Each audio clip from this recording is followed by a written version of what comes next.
बिस्मिल्लाहिर्रहमानिर्रहीम। आज की इस क्लास में हम डिस्कस करेंगे किसी भी पीडीएफ फाइल को आप एक्सेल में किस तरह कन्वर्ट कर सकते हैं। आज की इस क्लास में कंप्लीट प्रोसेस डिस्कस करेंगे। ये एक फ़ाइल हमारे सामने ओपन है, ये आप देख सकते हैं पीडीएफ फाइल में जो डाटा यहाँ पर दिया गया, इस फाइल को हमने एक्सेल में कन्वर्ट करना है। बहुत सारा डाटा इस फाइल में दिया गया, ये आप देख सकते हैं काफ़ी बड़ी फाइल है। तो ये आप देख सकते हैं जो टोटल इसमें जो पेजेस हैं यहाँ पर 15 पेजेस की ये फाइल है, इसको हमने यहाँ पर एक्सेल में कन्वर्ट करना है। तो इसमें जो आप डाटा यहाँ पर दे सकते हैं, सेल्स का जो डाटा यहाँ पर टाइप किया गया, इसको एक्सेल में लेके जाना। आप किस तरह इसको एक्सेल में लेके जा सकते हैं, आज की इस क्लास में डिस्कस करेंगे। तो इस फाइल को हम क्लोज़ कर देते हैं और दोबारा से चेक करते हैं किस तरह ये आप एक्सेल में इसको कन्वर्ट कर सकते हैं। इस फाइल को क्लोज़ कर देते हैं यहाँ से, और उसके बाद सबसे पहले आपने ओपन करना है माइक्रोसॉफ्ट वर्ड।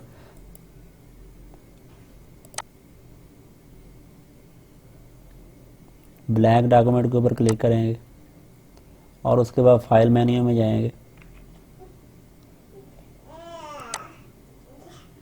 और उसके बाद ओपन के ऊपर क्लिक करेंगे। इसके बाद हमें यहाँ पर ऑप्शन मिलेगा ब्राउज़ का, यहाँ पर ब्राउज़ के ऊपर क्लिक करेंगे।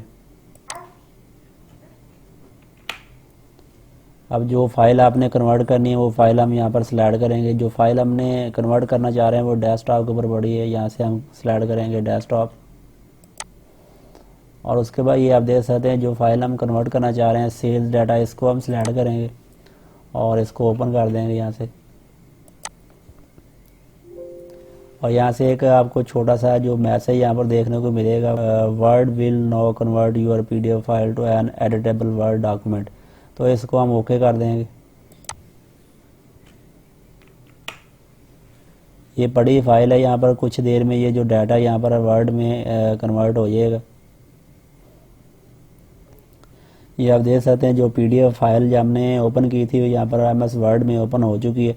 ये जो टैक्स है ये आप देख सकते हैं एडिटेबल टैक्स है, इसको आप चेंज भी कर सकते हैं और रिमूव भी कर सकते हैं इसको। अब इसको आपने एक्सेल में किस तरह लेके जाना है, तो कीबोर्ड से हम कंट्रोल ए बटन प्रेस करेंगे, ऑल डाटा को सिलेक्ट कर लेंगे। इसके लिए जो शॉर्ट की है कि कंट्रोल ए बटन प्रेस करेंगे और उसके बाद इस डाटे को कॉपी करेंगे, कंट्रोल सी बटन प्रेस करेंगे और इसके बाद माइक्रोसॉफ्ट एक्सेल को ओपन करेंगे।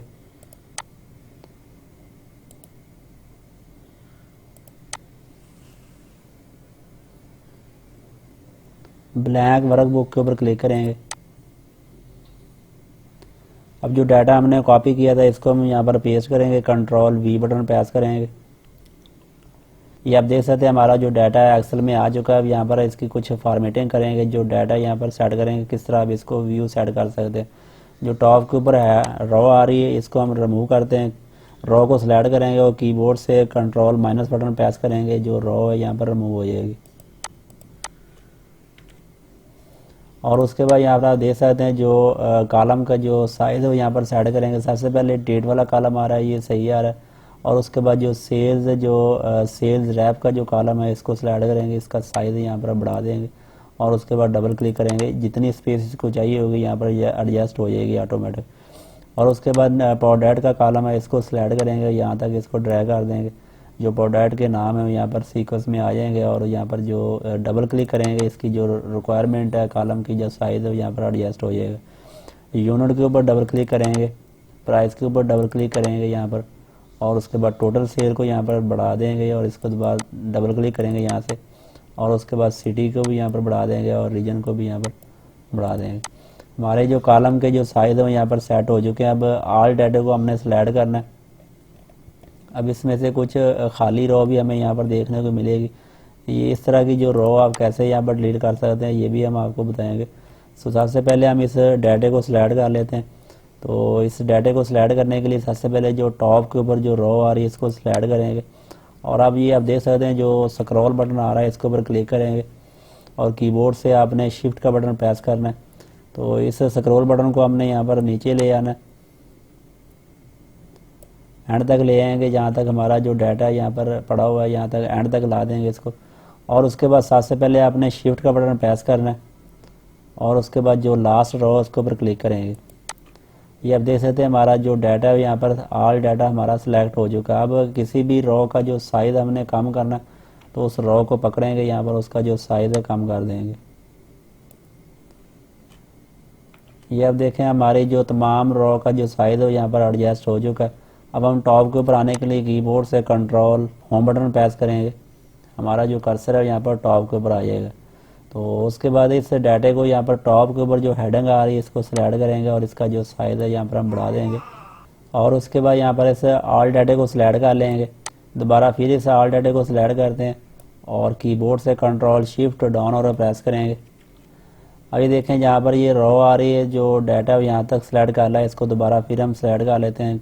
अभी इसे स्क्रॉल बटन के जरिए हम नीचे आ जाएंगे और कीबोर्ड से आपने शिफ्ट का बटन प्रेस करना है और लास्ट रो के ऊपर यहाँ पर क्लिक कर देना है। हमारा जो डाटा है यहाँ पर सिलेक्ट हो चुका है।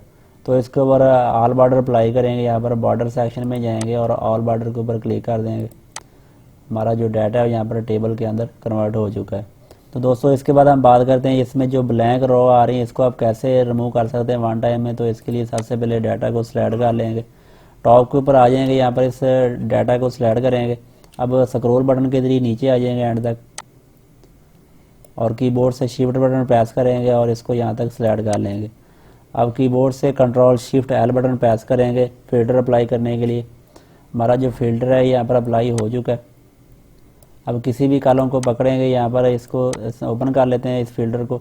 अब सिलेक्ट ऑल को यहाँ पर हमने अनचेक कर देना है और नीचे आ जाएंगे, इसके ऊपर जो ब्लैंक आ रहा है इसको सिलेक्ट कर लेंगे और इसको ओके कर देंगे। अब ये देखें जो ब्लैंक रो है टोटल वो यहाँ पर आ चुके हैं, इनको सिलेक्ट करेंगे और यहाँ पर राइट क्लिक करेंगे और डिलीट रो के ऊपर क्लिक करेंगे। हमारी जो रो है वो यहाँ पर खाली रो जो है वो हमारी यहाँ पर डिलीट हो चुकी है। अब जो फिल्टर है इसको हम यहाँ पर रिमूव कर देंगे, सिलेक्ट ऑल को यहाँ पर चेक लगा देंगे और इसको ओके कर देंगे। ये आप देख सकते हैं हमारी जो ब्लैंक रो थी यहाँ पर डिलीट हो चुकी है। जो टोटल रिकॉर्ड है वो यहाँ पर 800 रिकॉर्ड है वो यहाँ पर आ चुके हैं। दोस्तों ये आप देख सकते हैं हमारा जो डाटा है यहाँ पर एक्सेल में कन्वर्ट हो चुका है एज इट इज़, इसमें कोई भी चेंजिंग नहीं हुई। जो जिस तरह डाटा हमारा पीडीएफ में दिया गया था वो डाटा हमारा एक्सेल फाइल में आ चुका है। ये आप देख सकते हैं बहुत अच्छे तरीके से जो डाटा यहाँ पर हमारा एक्सेल फाइल में कन्वर्ट हो चुका है। इस तरह का काम अगर आप सीखकर किसी भी प्लेटफॉर्म के ऊपर आप अपनी सर्विस दे सकते हैं, अपवर्क के ऊपर या फाइवर के ऊपर। तो यहाँ पर आप सर्विस दे के यहाँ पर अपने जो प्रोजेक्ट है यहाँ पर कंप्लीट कर सकते हैं और $5 $10 पर आवर जो प्रोजेक्ट आप कंप्लीट कर सकते हैं। तो दोस्तों ये था तरीका कि पीडीएफ फाइल को किस तरह माइक्रोसॉफ्ट एक्सेल में कन्वर्ट करते हैं। तो वीडियो अगर आपको अच्छी लगी हो तो प्लीज़ वीडियो को लाइक कर दें और चैनल को भी सब्सक्राइब कर दें। तो मिलते हैं इंशाल्लाह किसी नए टॉपिक के साथ। अल्लाह हाफिज़।